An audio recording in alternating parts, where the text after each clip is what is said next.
Yeah, Chin, we're good to go, dude. We're a little fired up. It's a little somber. Fire, somber day. City's on fire. That's how it is. And just want to say, I just want to say, good Brian night. caused Good this. night.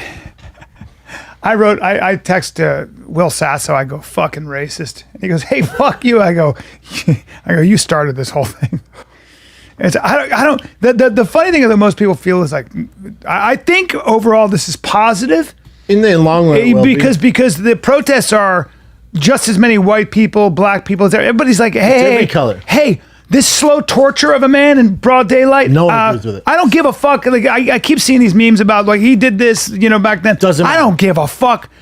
You're talking about the slow torture of a man in broad daylight, and that's it. And the death. The murder, brutality, and it happens all the time. This one's just happening at caught on camera. But the problem is these looters who are the 1% of the protesters that are damaging every city they can find and doing all this stuff. That they're white.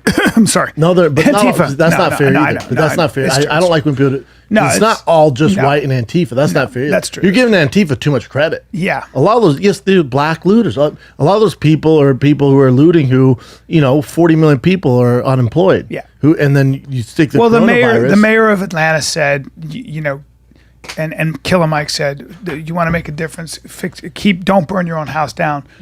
Sign up, register, go to the census so they know who you are and where you are. Yeah, that's the long game. People want action now. Yes. People want action now. The other thing is the looters are, it's 99% of the media coverage, and I think media is the enemy of the state. You look at the coverage that they're posting, there's been way more positive and friendly and peaceful protests than there's been looters. But these looters, the 1%, are painting the narrative, so everyone thinks this is the world's on fire. It's not on fire. The other thing is the other positive is that policing in 2015 they were like was still a problem, but they had a major problem. I think something like 100 unarmed black men were killed. And we know the stories, and some of the stories we don't know about. And in 2019, it was 9. There's been a dramatic decrease. So it is like because they diversified police forces, there are a lot more black cops, and there has been progress made. So you shouldn't feel too heavy-hearted. There's still work to be done. Of course, there's progress for sure. Yeah. I mean, it does feel like we've never been more divided. And I woke up super bummed, and my Below the Belt podcast sucked. Dude, I was depressed. I felt like crying a couple times. Day. Oh, dude, I almost cried at the end of my set. My final set Saturday. You should have. I swear to God, I was trying not to cry. Yeah, well, there was that when I was in the airport. There's a little black girl, so fucking cute, playing soccer with her dad, and I was just sitting there and I was missing my kid, and she kicked towards me and goes, "Want to play, dude?" I started tearing up. I mean, the dad was looking at me like, "What the fuck is wrong with this dude?" But it's just like everything going on. She kicked this little ball and goes, "Want to play?" She was like 3. I'm like, "Fuck, do I ever? Let's do it." I know. And then I scored 7 goals on it. Dude, you can't do that, dude. I went, get better.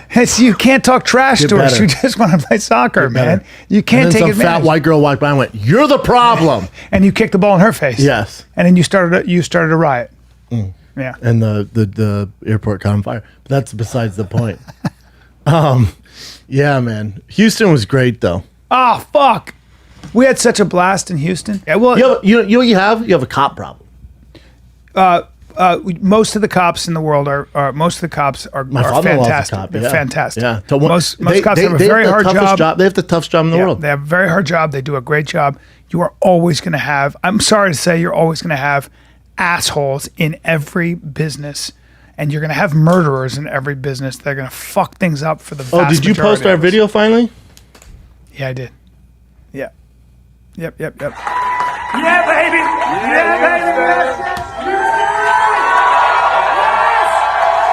Not bad. Back to normal. It was so cool. I felt I had energy all weekend like I've never had. I just was like, well, we went after that. We went to this place called Fabian's, and we did some fucking dancing. Well, I did. I'm a salsa dancer. I didn't. I smoked hookah and watched you. Well, leave it to Latin people. You only have one move. Leave it to Latin people. No, I'm a beautiful dancer. One move. Leave it to Leave it to Latin people who are like everything is burning, and they're just like, the party goes on, motherfucker. It was packed. I felt like everything was normal again. It was crazy. Was interesting in Chicago on Friday when the protests start. So I would leave. I like to get to the venue early, and Brian likes to go a little later. You know, Brian's a vet. I like to get there early and cover my P's and Q's and whatever. Fabian's, there it is, Latin flavors. So we're getting ready to go, and I see, I'm not lying, probably 20 cop cars fly past us. I'm like, what the fuck is going on? I'm not on social media that much anymore. I'm like, what is going on? I see all this stuff happening, and I look down the street, and it's the protesters, and I see 3 tanks. And I look into You it. saw tanks? Tanks. No wonder you text me. You go, I was taking a nap. Oh, I was scared. I went, B, we got to get out. Now. Brennan woke me up. I'm napping. I'm like, it's like I'm supposed to be, what was it, like 7? We're supposed to be, it starts at 7:30, but I'm taking my long little nappy poo.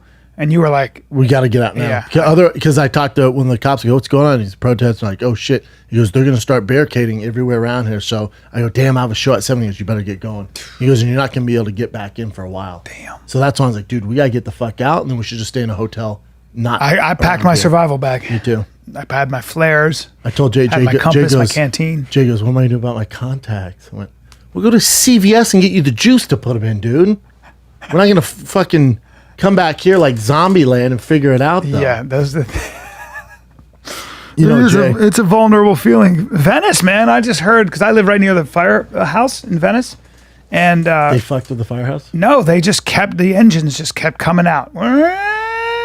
Just racing. Oh, word. I thought you see- meant the restaurant at the firehouse. No, you see those trucks come through, and you're just like, damn. Yeah. Well, yeah. There's a curfew today in Santa Monica. It's supposed to be at 1, but yeah, and 4 for working people. Yeah.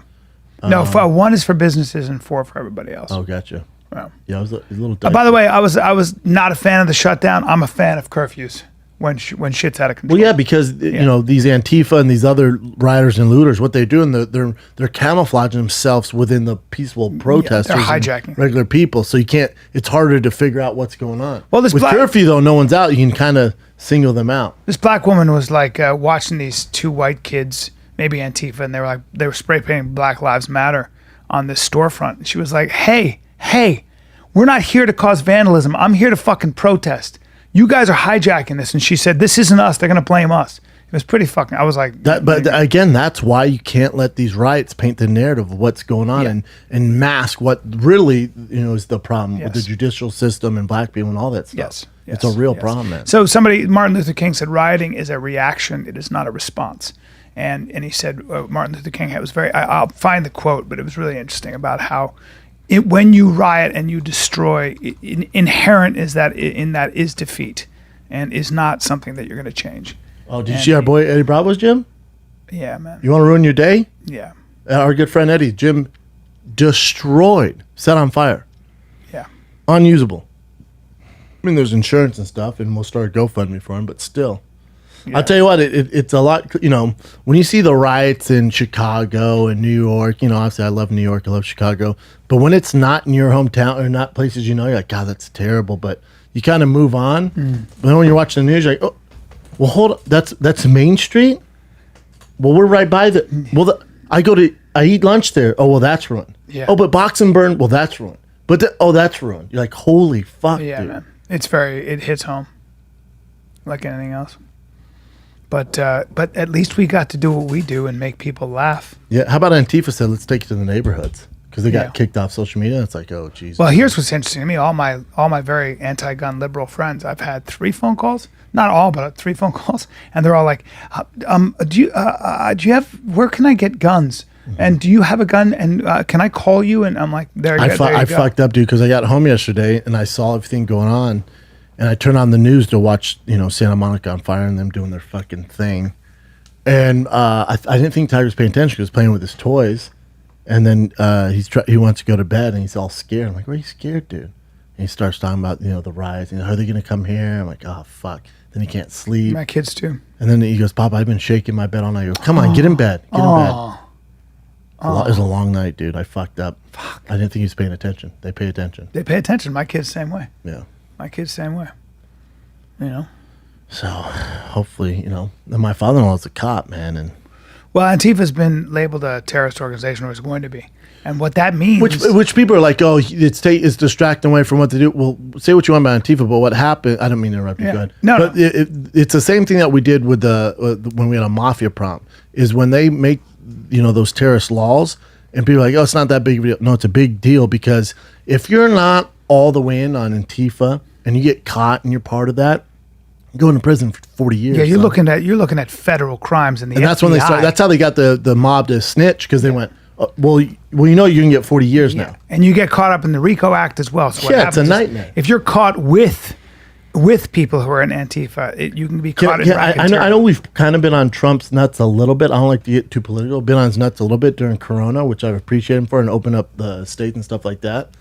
Forget Corona. He's doing, who gives a fuck? Again, I'll lick your face, fuck mask. But, and with all this going on, I would like my president come out and take some leadership and speak on this. Oh, why? Because he came out and said when the looting starts, the shooting starts, which was what Which the isn't chief original, which though. is what the chief of police in 1968 said in Miami when people were protesting civil rights, and he said if they want to see police brutality, they haven't seen anything yet. That was a racist police chief, white police chief in Miami. And the problem is when your president in 2020 fucking quotes that, You're dividing essentially, us, dude. You're well, dividing us even more. you're using You're giving white people a bad You're name using now. language from 1968 that a racist police chief used. Think of a fucking better quote, dude. But also original. He said, at first it wasn't bad. He goes, these looters are dishonoring the memory of George Floyd. I won't let that happen. Can you stop there? Can you not say, and do you have to tag it with when the looting starts, the shooting starts? What?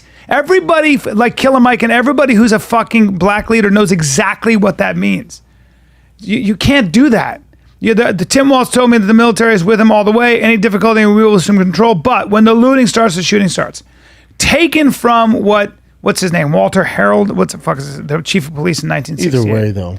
You can't say that. You cannot say that. But I want the leader of the free world to come out and at least try to come up with an eloquent way to.